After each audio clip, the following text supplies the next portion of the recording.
In last season's episode 2 of What's in My Camera Bag When I Travel, I had some slider shots of my lenses, and I know some of you are probably wondering how I set those up.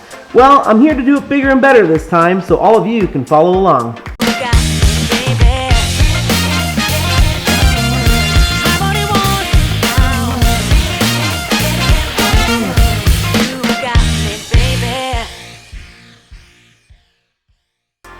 Hello and welcome everybody to another episode of this thing I call Chosen Idea. My name is Marko, for those of you who haven't been here before. I'm a creative generalist. All that means is I've been lucky enough to work on a bunch of creative stuff throughout my career. I've learned some things along the way, and now it's my chance to pass those things along to you guys. Anyway, I want to first off apologize for how long it's taken to get this episode out. And the reason, well, there are a lot of reasons. One of them being that we just went to Costa Rica to work on a travel film, which you guys are probably going to see pretty soon. Some call them light boxes, technically, or at least in professional circles, it's not what they are. It's actually a cyclorama, or a cyc. And cyclorama is a word actually borrowed from something else entirely from a long time ago. Anyway, you'll find a lot of these tiny ones that fold up on eBay, and typically they're used actually to sell products on eBay. You just stick your cell phone into this thing, and they're pretty handy for taking some shots. Anyway, what we're going to do today is a much bigger version of this, and let me get to it. So obviously we're going to want to start with some sort of a light source, and I'm going to be using one of these. It's a Andor softbox. I got this for less than $100, but that didn't include just this. It included 2 of these lights, plus 2 pretty nice light stands. So you'd probably be able to land one of these on eBay for $50-$60. You don't have to use anything expensive. Especially if it's photography, you can always go do a color correct and stuff, a little easier than doing that for video. It is a continuous light, so you can use it for video or photography. Anyway, let's move on to the other things that we're going to need. You'll want to head to your local stationery supply or craft store to pick up a commonly found 3-pack of white 20x30 foam core and 2 sheets of 22x28 poster board. For a black backdrop, I suggest spray painting just the poster board with matte black.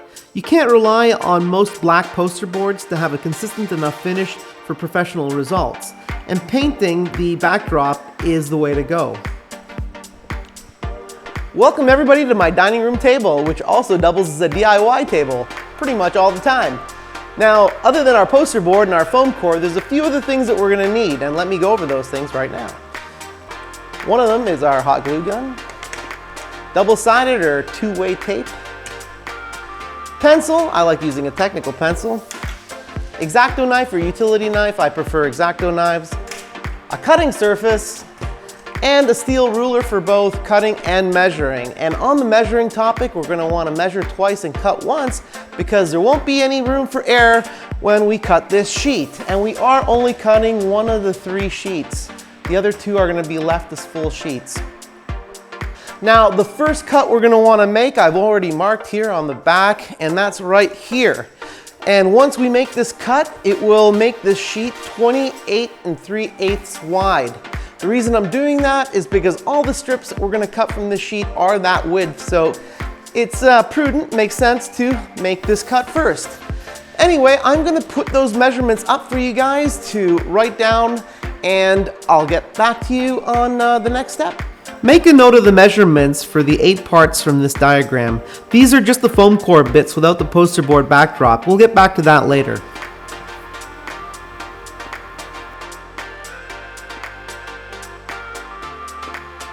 Once you have all the pieces cut, they'll eventually all come together something like this.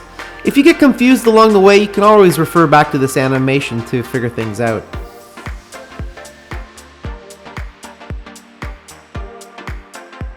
When cutting your pieces, don't hold the knife at too high an angle. This is sure to make for some rough edges.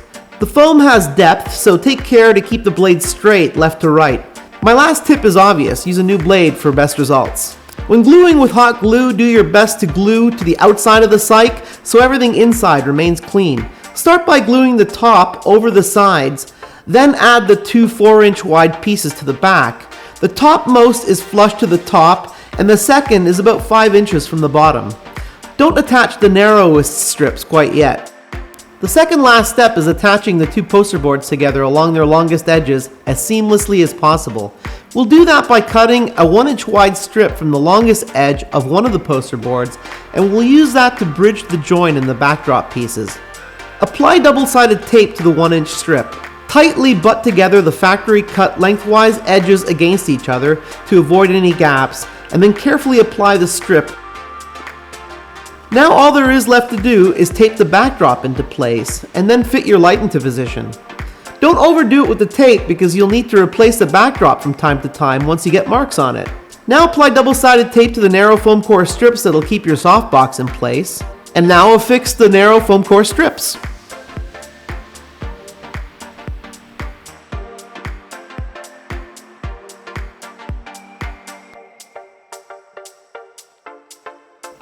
Well, I hope you liked my first DIY episode, and thanks for stopping by. If you did like it, please hit that like button. If you'd like to see more of this sort of thing, please feel free to subscribe if you haven't done so already. If you'd like notifications, hit that notification bell, and remember, keep working to make your chosen idea a reality. Until next time, peace. You thought I forgot the best part, didn't you?